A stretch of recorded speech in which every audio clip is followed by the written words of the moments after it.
Hello everyone, topic start करने के पहले एक छोटा सा instruction.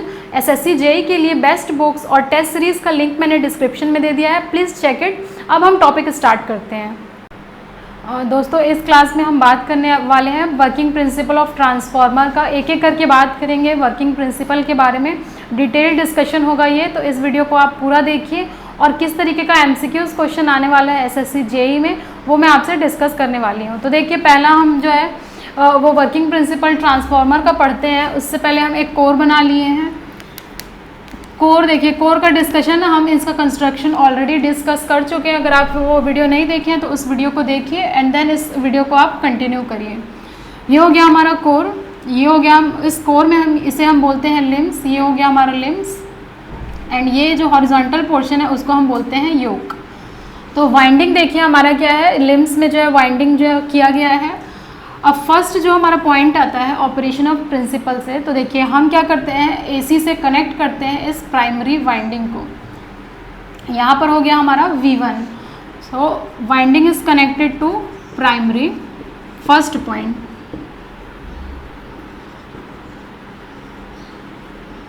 When primary winding is connected to AC source, AC source से जब भी आप कनेक्ट करते हैं, कनेक्शन आपने कर दिया तो देखेंगे कि जो है हमारा एक करंट फ्लो होने लगेगा सर्किट में। अ current flows through the circuit. ये हो गया हमारा सेकेंड पॉइंट। आपने क्या किया, सोर्स को कनेक्ट किया प्राइमरी तरफ, AC सोर्स को, वो भी AC सोर्स है। DC की भी हम बात करेंगे कि ट्रांसफार्मर DC पे काम करता है या नहीं करता है। ये हो गया हमारा AC source is connected to the when primary is connected to AC source a current flows through the circuit. ये हो गया हमारा फर्स्ट पॉइंट। सेकंड जो हमारा ऑपरेशन होने वाला है वो क्या हो जाएगा, जिसकी वजह से यहाँ करंट हमारा I1 सपोज फ्लो हो रहा है। अब इस करंट I1 की वजह से हमारा क्या हो रहा है, इस पूरे सर्किट में मैंने डॉटेड लाइन आपको शो किया है, वहाँ पर फ्लक्स जो है वो फ्लो होना शुरू कर देगा, फ्लक्स सेटअप होना शुरू कर देगा, क्योंकि ये जो है वो लिंक कर रहा है हम लोगों का कोर से। Since the flux link with the core,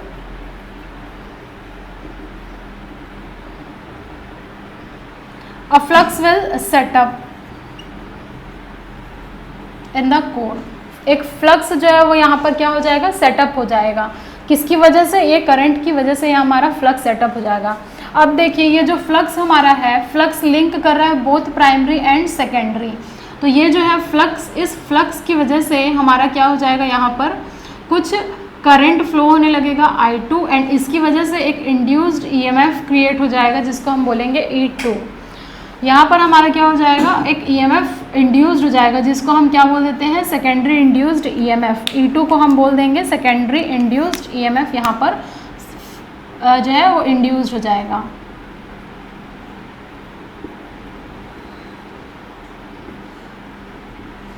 तो हमारा थर्ड पॉइंट क्या हो जाएगा, सेकेंडरी इंड्यूस्ड EMF यहाँ पर सेटअप हो गया, इंड्यूस्ड हो गया। और ये क्यों हो रहा है, क्योंकि ये एक कॉमन मैग्नेटिक सर्किट है, मैग्नेटिज्म की वजह से फ्लक्स सेटअप हो रहा है और ये फ्लक्स जो है वो लिंक कर रहा है सेकेंडरी की तरफ, तो इसलिए यहाँ पर एक सेकेंडरी इंड्यूस्ड EMF E2 जो है वो इंड्यूस्ड हो गया। Since this flux also links with the primary, primary में भी लिंक कर रहा है, ये जो है आइसोलेटेड नहीं है, दोनों तरफ लिंक कर रहा है, तो इसकी वजह से है यहाँ पर E1 जो है वो इंड्यूस्ड हो जाएगा जिसको हम बोलते हैं primary induced EMF। Primary induced EMF यहाँ पर क्या हो जाएगा, सेटअप हो जाएगा, इंड्यूस्ड हो जाएगा। और ये जो E1 है वो क्या करेगा, अपोज करेगा V1 को। तो ये V1 जो है वो equal to minus of E1 होना चाहिए। तो ये हो गया इसका operation principle step by step. पहले आया वोल्टेज, वोल्टेज हम जब भी AC में कनेक्ट किए AC, तो उसकी वजह से आया करंट, करंट की वजह से यहाँ पर फ्लक्स सेटअप हुआ और ये फ्लक्स जो है वो लिंक कर रहा है सेकेंडरी में, तो सेकेंडरी में कुछ करंट फ्लो होगा एंड यहाँ पर एक सेकेंडरी इंड्यूस्ड EMF इंड्यूस्ड होगा। अब ये जो फ्लक्स है वो क्या हो जाएगा, setup also link with the primary, तो जिसकी वजह से E1 यहाँ पर इंड्यूस्ड हुआ जिसको हम बोलते हैं प्राइमरी इंड्यूस्ड EMF। और ये EMF जो है वो V1 को क्या करेगा, अपोज करेगा, माइनस ऑफ E1 आ जाएगा जो कि लेंस लॉ को सेटिस्फाई करेगा। और हम लेंस लॉ देखेंगे किस तरीके से नेगेटिव साइन और भी आता है। तो ये हो गया इसका ऑपरेशन का पूरा स्टेप बाय स्टेप। अब हम देखते हैं Faraday law of electromagnetic induction क्या होता है, क्योंकि जो वर्किंग प्रिंसिपल होता है वो Faraday law of electromagnetic induction के ऊपर ही डिपेंड करता है। तो अगर आपसे कोई पूछता है कि वर्किंग प्रिंसिपल क्या है ट्रांसफार्मर का, तो आप बोलने वाले हैं Faraday law of electromagnetic induction पे ये काम करता है। अब अगर आपको 2 नंबर के क्वेश्चन में आया explain Faraday law of electromagnetic induction, तो आपको जो एग्जैक्ट डेफिनेशन लिखना पड़ता है कुछ। तो फर्स्ट हमारा जो है डेफिनेशन हो गया, ये फर्स्ट लॉ है हमारा Faraday law of electromagnetic induction का। whenever there is a relative space or time variation between magnetic field and set of conductors and EMF will be induced in the conductor। यानी कि हमारा basic requirement क्या है EMF produce करने के लिए, एक मैग्नेटिक फील्ड हम लोगों ने देखा था और कुछ सेट ऑफ कंडक्टर्स लगते हैं, उसी के रिलेटिव मोशन की वजह से हमारा एक EMF सेटअप होता है हमारे सर्किट में। तो बेसिक रिक्वायरमेंट्स देखिए क्या क्या हो जाएगा। बेसिक रिक्वायरमेंट्स, पहला तो यहाँ पर मैग्नेटिक फील्ड होना चाहिए, यानी एक प्रॉपर मैग्नेटिक मटेरियल होना चाहिए आपके EMF इंड्यूस्ड होने के लिए। सेकंड जो हमारा रिक्वायरमेंट हो जाएगा, वहाँ पर सेट ऑफ कंडक्टर्स आना चाहिए। बिना सेट ऑफ कंडक्टर्स के कोई EMF इंड्यूस नहीं हो सकता है। एंड थर्ड जो है वो और इम्पोर्टेंट है, रिलेटिव जो है मोशन होना चाहिए, रिलेटिव टाइम और स्पेस वेरिएशन होना चाहिए। अब देखिए अगर आपने एक सेट ऑफ कंडक्टर्स रख दिया, मैग्नेटिक फील्ड भी हो गया, लेकिन वहाँ पर कोई मूवमेंट नहीं है, वेरिएशन नहीं है, रिलेटिव मोशन नहीं है, तो वहाँ पर क्या EMF इंड्यूस्ड हो सकता है? तो वहाँ पर EMF इंड्यूस नहीं होगा, क्योंकि जो मेन रिक्वायरमेंट है वो रिलेटिव टाइम और स्पेस वेरिएशन होना चाहिए EMF इंड्यूस्ड होने के लिए।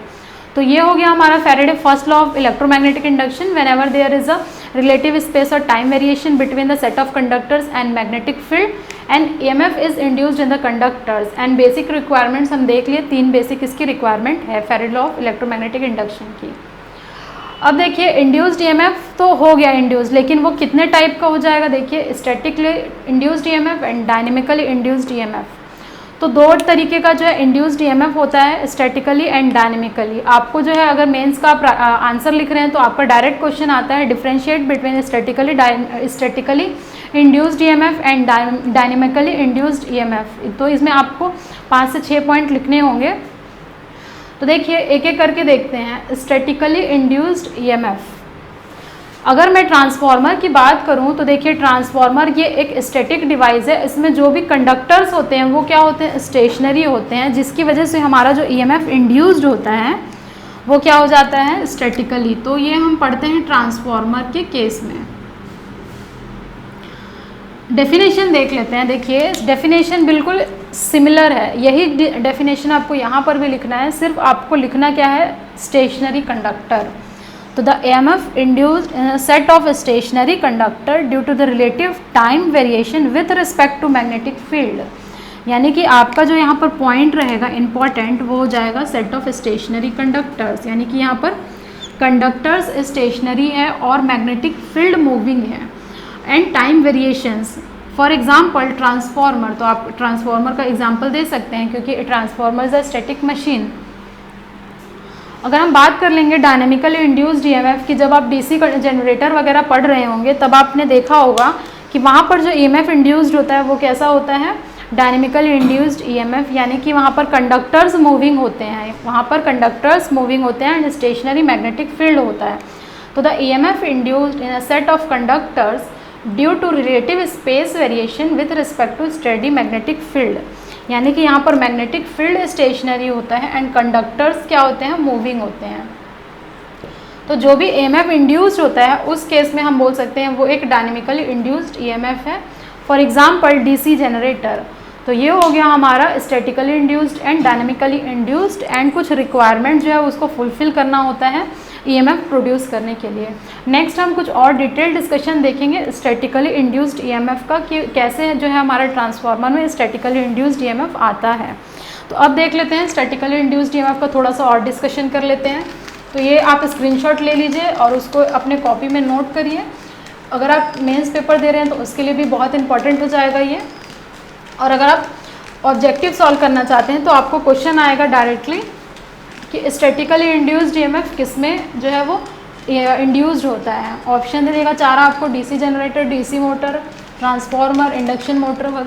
तो आपको लिखना है ट्रांसफार्मर, आपका करेक्ट आंसर होगा।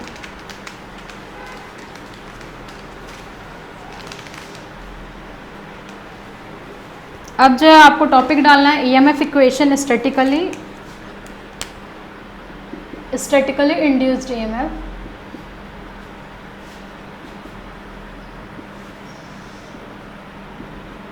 And EMF equation.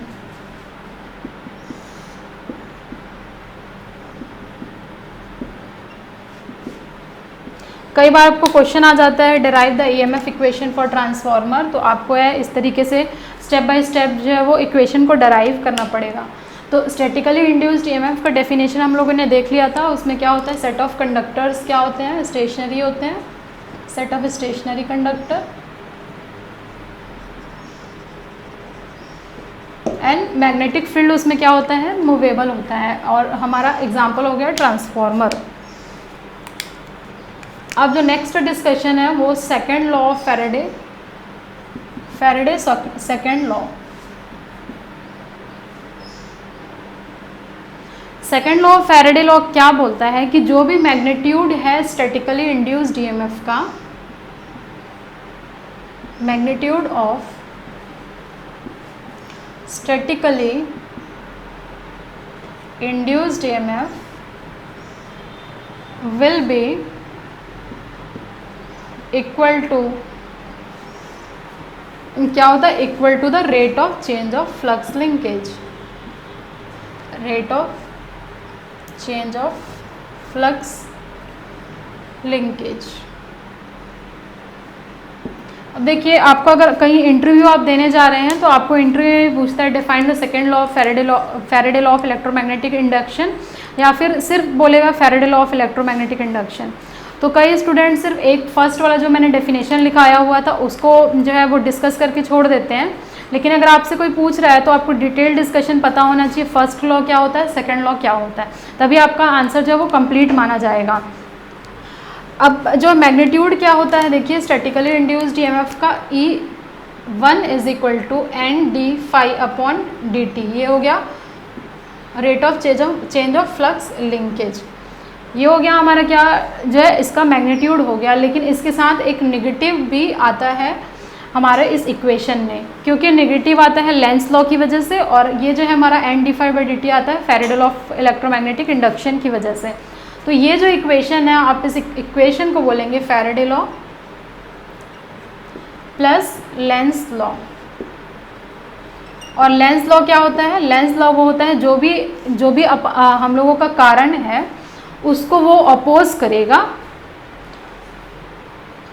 Opposes the cause from which it is produced,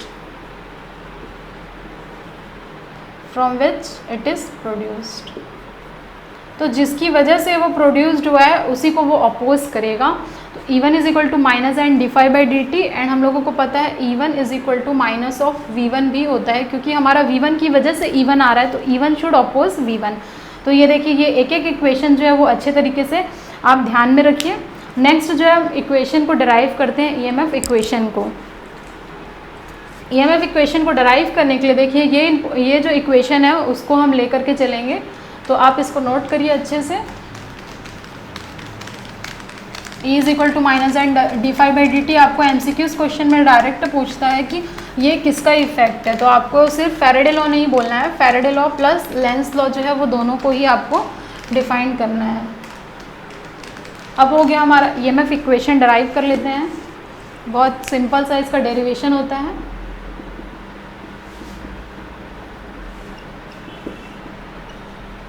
EMF equation derivation, हमारा जो फ्लक्स फाई हो रहा था, देखिए फाई इज इक्वल टू क्या है, ऑल्टरनेटिंग नेचर का है, ऑल्टरनेटिंग फ्लक्स। तो इस फाई को मैं बोल सकती हूँ phi is equal to phi M sine omega T. ये हो गया हमारा इक्वेशन 1। इसको आप इक्वेशन 1 मार्क कर लीजिए। Phi is equal to phi sine omega T, ये स्टेप 1 हो गया। सेकेंड स्टेप में आपको क्या करना है, अभी आपने देखा था magnitude of EMF induced E1 is equal to minus Ndφ/dt, यही हमने पढ़ा था, माइनस dφ/dt। अब इसको इक्वेशन आप 2 मार्क कर लीजिए। अब कुछ नहीं है, आपको इक्वेशन की वन वैल्यू उठा करके इक्वेशन 2 में आपको पुट कर देना है। पुटिंग 1 in 2, यहाँ पर E1 इज इक्वल टू देखिए क्या हो जाएगा -n। अब आपने यहाँ E1 लिया है तो ये जो है वो प्राइमरी टर्म N1 हो जाएगा, d phi upon dt। Phi देखिए क्या है, phi m sin omega t है, ये मैंने पुट कर दिया। अब कुछ नहीं है, इसको डिफ्रेंशिएट करिए तो क्या हो जाएगा -n1 d by D T of phi M. देखिए फाई एम तो कांस्टेंट है, बाहर निकल गया, d by D T of sine omega T. तो d by D T of sine omega T क्या होता है, कॉस ओमेगा टी होता है। And with respect to t differentiate हो रहा है तो आपको ओमेगा क्या करना पड़ेगा, एक और मल्टीप्लाई करना पड़ेगा। तो यहाँ मैं लिख देती हूँ माइनस ओमेगा, ये हो जाएगा हमारा E1। तो E1 की वैल्यू आपको ये निकल करके आई है, देखिए E1 is equal to minus omega N1 phi M cos omega T. Differentiate बस करना है आपको इसको, और मैं मॉडिफाई करके क्या लिख सकती हूँ, देखिए इस नेगेटिव साइन को मैं हटाना चाह रही हूँ। तो नेगेटिव साइन को हटाने के लिए मैं यहाँ पर इसको साइन के टर्म में रिप्रेजेंट करना चाहती हूँ। तो ये हो जाएगा N1 omega phi M sine omega T minus 90 degree. यहाँ पर आप साइड में लिख सकते हैं sine theta minus 90 is equal to minus cos theta. तो यहाँ पर sine theta minus 90 is equal to minus cos theta होता है, ये देखिए आप। अब इस इक्वेशन को जो है वो आप बॉक्स में फिल कर लीजिए और इसको ट्रिपल स्टार जो है आप मार्क कर लीजिए। यहाँ पर मैं ट्रिपल स्टार मार्क कर लेती हूँ क्योंकि इस इक्वेशन को ही यूज़ करके हम फेजर डायग्राम भी ड्रॉ करने वाले हैं। तो इसका जो है वो ध्यान रखिएगा, आपको ये इक्वेशन ध्यान रखना है और ये इक्वेशन ध्यान रखना है। ये हो गया हमारा स्टेप 2। अब हम स्टेप जो है वो 3 देखने वाले हैं। स्टेप 3 कैसे हो जाएगा, देखिए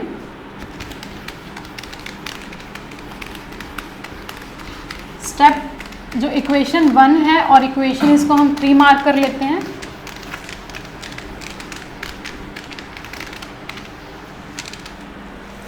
इस इक्वेशन को मैंने 3 मार्क कर लिया, this equation 3।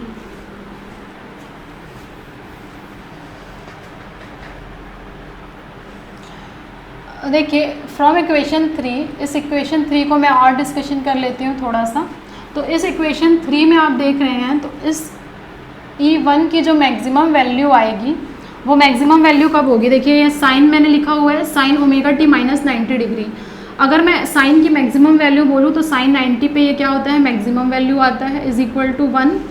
Sign 90 degree equal to 1 कब आएगा, ये ऑलरेडी 90 है, ये ओमेगा टी है। तो जब मैं ओमेगा टी को 180 डिग्री लूँगी और पाई लूँगी तब यहाँ पर हमारा E मैक्सिमम आ जाएगा, क्योंकि उस केस में हमारा E1 is equal to N1 omega phi 1 sine 90 degree आ जाएगा और ये E1 हो जाएगा N1 ओमेगा फाई 1। इसकी ये मैक्सिमम वैल्यू आ जाएगी at omega T is equal to pi.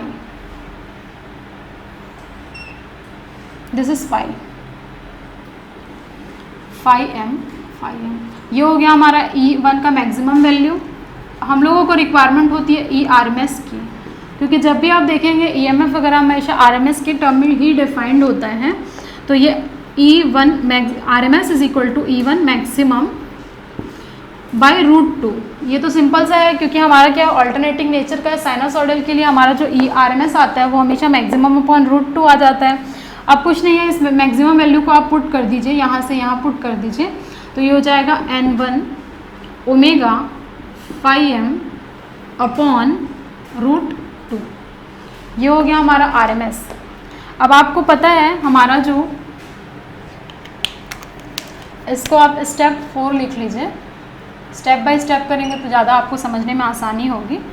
Step 5, हमारा स्टेप 5 क्या है, देखिए हम लोगों को पता है ओमेगा जो होता है एंगुलर फ्रीक्वेंसी वो होता है 2πf एंगुलर फ्रीक्वेंसी रेडियंस पर सेकेंड।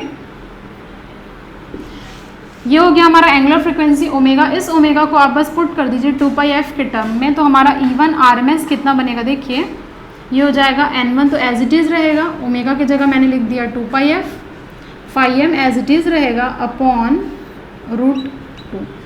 अब कैलकुलेटर में आपका काम क्या है, इस कैलकुलेटर में 2π/√2 की वैल्यू डालिए और देखिए कितना आ रहा है। तो आपको कुछ मिलने वाला है 4.44 समथिंग, आपको कुछ वैल्यू मिलने वाली है। देखिएगा पुट करके। स्टेप 5 मैंने लिख दिया। स्टेप 6 क्या है देखिए, इसी को मैंने सॉल्व किया है। तो ये हो जाएगा E1 RMS is equal to 4.44, N1 तो ऑलरेडी F प्रेजेंट है, N1 5M। तो ये हो गया हमारा EMF equation derivation for a transformer.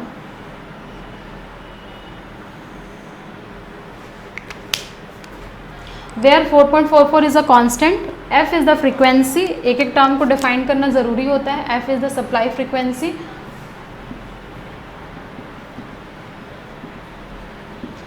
N1 is the number of turns of primary winding,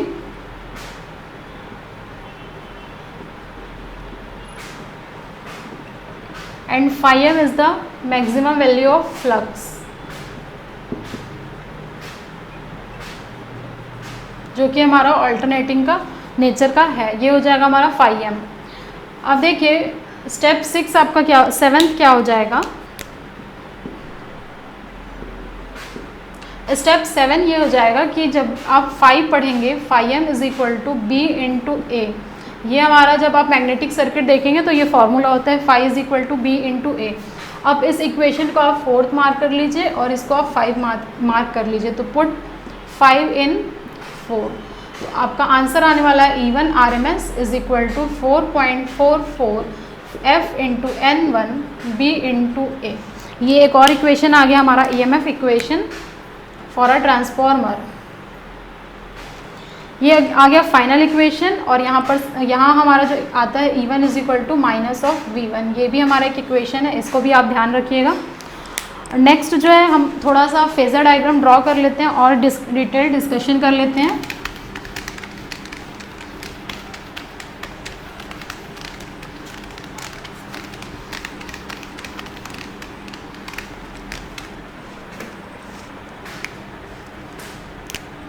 step 8 हमारा क्या होने वाला है देखिए, E2 is equal to minus N2 d∅/dt।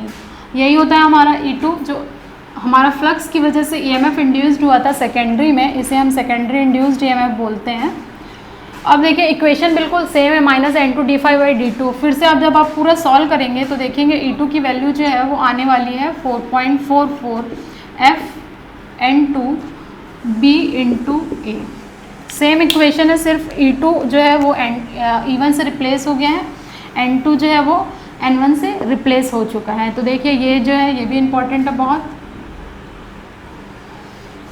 अब मैं कुछ इक्वेशन लिख रही हूँ, कंक्लूजन क्या क्या हमने डराइव किया था उसके बेसिस पे हम क्या करेंगे, फेजर डायग्राम ड्रॉ करेंगे। फर्स्ट जो मैंने लिखा था फाई इज इक्वल टू, देखिए phi m sin omega t, ये हमारा इक्वेशन था। सेकेंड जो मैंने लिखा हुआ था वो E1 is equal to N1 phi m omega sine minus 90 degree. Third E1 is equal to minus V1 and fourth जो है वो हमारा E2 is equal to N2 phi m omega sine omega t minus 90 degree. ये आपको equation ध्यान रखना है, चारों इक्वेशन फेजर डायग्राम ड्रॉ करने के लिए ये चारों ही इक्वेशन नोट करिए अच्छे से।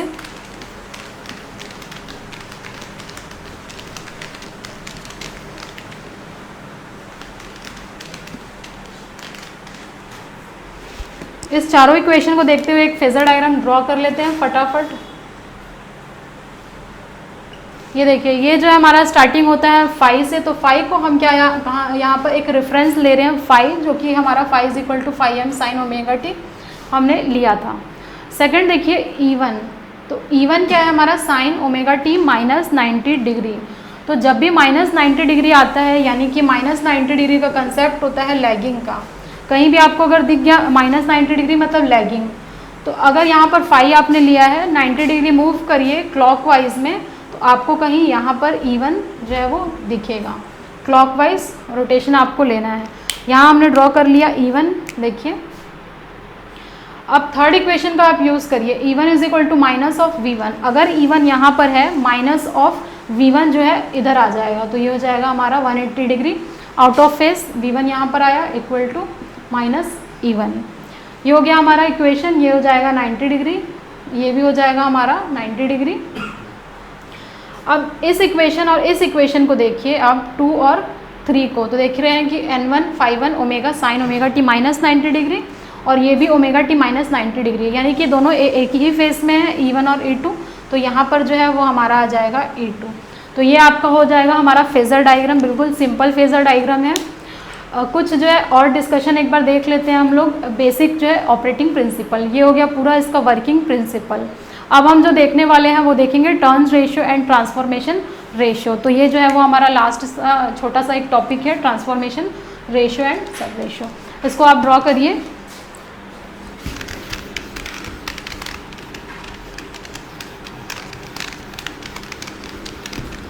MCQs क्वेश्चन में डायरेक्टली आपको टर्न रेशियो और ट्रांसफॉर्मेशन रेशियो दिया रहता है और आपको कैलकुलेट करने बोलता है वोल्टेज।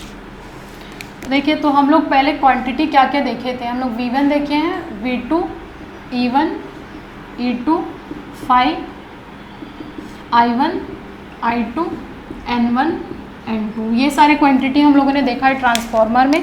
एक एक बार मैं और डिफाइन कर देती हूँ। ये हमारा प्राइमरी वोल्टेज होता है, सेकेंडरी वोल्टेज होता है, primary induced EMF, secondary induced EMF, flux, primary current, secondary current, number of turns in primary winding, number of turns in secondary winding. तो ये सारे क्वांटिटी हम लोगों को पढ़ना पड़ता है।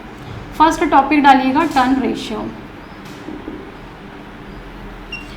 टर्न रेशियो अगर ट्रांसफार्मर के लिए अगर आपको डिफाइन करने बोल रहा है तो उसको हम स्मॉल n से डिफाइन करते हैं, और स्मॉल n जो होता है वो हो जाता है हमारा V1 upon V2 primary voltage upon secondary voltage is also equal to E1 upon E2 primary induced EMF upon secondary induced EMF is equal to N1 upon N2। Number of turns in primary divided by number of turns in secondary is equal to I2 upon I1, secondary current upon primary current. तो ये पूरा हमारा जो definition है वो होता है turn ratio का। नेक्स्ट जो है वो होता है ट्रांसफॉर्मेशन रेशियो, जिसको हम डिफाइन करते हैं कैपिटल K से।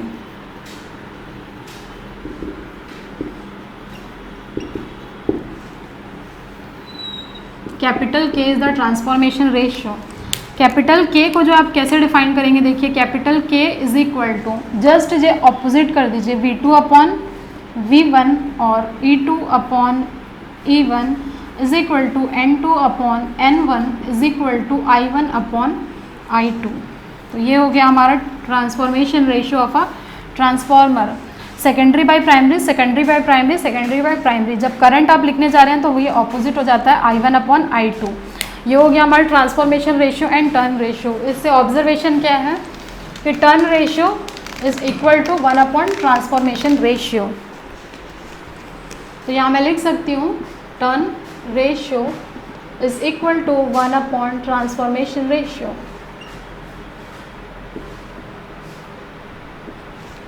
ये बहुत ही इंपॉर्टेंट है, आपका क्वेश्चन डायरेक्टली न्यूमेरिकल पूछता है, वैल्यू आपको दे देगा और उसके बाद हम लोगों को एक अननोन दे देगा, उसको कैलकुलेट करना पड़ता है। ये हो गया ट्रांसफॉर्मेशन रेशियो। अब आप डालिएगा step up transformer and step down transformer. Step up transformer कहने का मतलब ये है कि जो भी हम वोल्टेज दे रहे हैं सेकेंडरी में, जब भी हम जाएंगे आउटपुट तरफ तो कुछ स्टेप अप हो करके हम लोगों को मिलेगा, यानी कि V2 is greater then V1 और N2 is greater than N1, यानी कि number of turns of primary. Suppose हम N1 ले रहे हैं प्राइमरी में, तो हमारा जो सेकेंडरी है वो क्या है, ज़्यादा है, ये हो जाएगा सेकेंडरी, और इसका टर्न रेशियो ये हो जाएगा N2 number of turns of secondary, N1 is to N2 where N2 is greater than N1। तो इसको हम बोलेंगे ये एक स्टेप अप ट्रांसफॉर्मर है।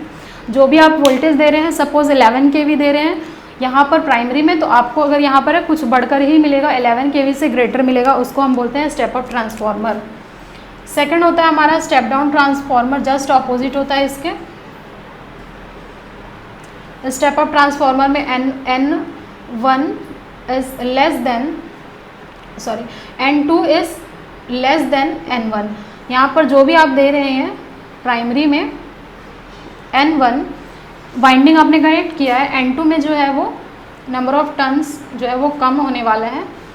N1:N2 हमारा क्या हो जाएगा, turn ratio, where N1 is greater than N2। इसे हम बोलते हैं स्टेप डाउन ट्रांसफॉर्मर इसे बोला जाता है। तो ये हो गया हमारा step up transformer, step down transformer. एक छोटा सा और जो है वो कंक्लूजन बचा हुआ है, उसको देख लीजिए, नोट कर लीजिए अच्छे से, नोट्स बनाते हुए चलिए, एकदम एग्जाम ओरिएंटेड है।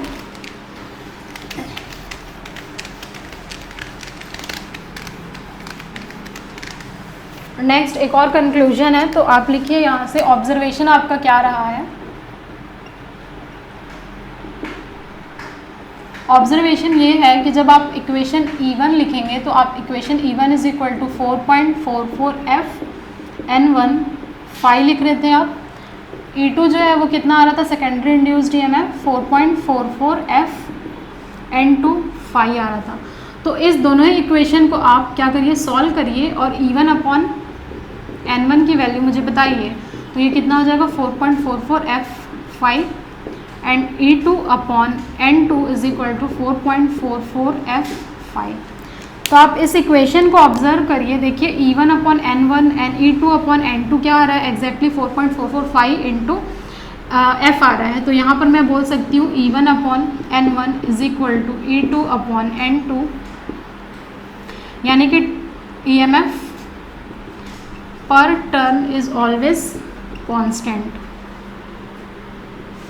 ये आपका हो गया ऑब्जर्वेशन नंबर फर्स्ट। EMF पर टर्न हमेशा ही सेम रहेगा, E1 अपॉन N1 और E2 अपॉन N2 आप जब भी निकालेंगे तो आप देखेंगे हमेशा कांस्टेंट होने वाला है। ये हो गया हमारा ऑब्जर्वेशन नंबर 1। अब इस इक्वेशन को मैं क्या कर दे रही हूँ, 4.44 f इंटू N1, फाई को मैंने क्या लिखा हुआ है, B इंटू ए लिखा हुआ है, तो यहाँ मैं पुट कर देती हूँ B इंटू ए। अब ये जो है इस इक्वेशन को यूज़ करके आप क्या कर सकते हैं, KVA रेटिंग भी निकाल सकते हैं। तो देखिए KVA रेटिंग जो है वो क्या हो जाएगा हमारा, इस इक्वेशन में फाई और B और A एक दूसरे के इन्वर्सली प्रोपोर्शनल है। तो आपको ऐसा मैग्नेटिक मटेरियल यूज़ करना है कोर के लिए जिसका जो है फ्लक्स डेंसिटी क्या हो जाएगा, हाइयर होना चाहिए, ताकि एरिया कम हो जाए। और एरिया कम होगा यानी कि उसका जो स्पेसिफिक वेट है वो क्या हो जाएगा, कम हो जाएगा। तो आपको ऐसा मटेरियल यूज़ करना है जिससे कि बी ज़्यादा हो। और ऐसा मटेरियल है कौन सा, पहला तो सिलिकॉन स्टील है, सेकंड CRGO मटेरियल है जो हम ऑलरेडी डिस्कस कर चुके हैं। तो ये हो गया हमारा पूरा detail discussion EMF equation and working principle of transformer का।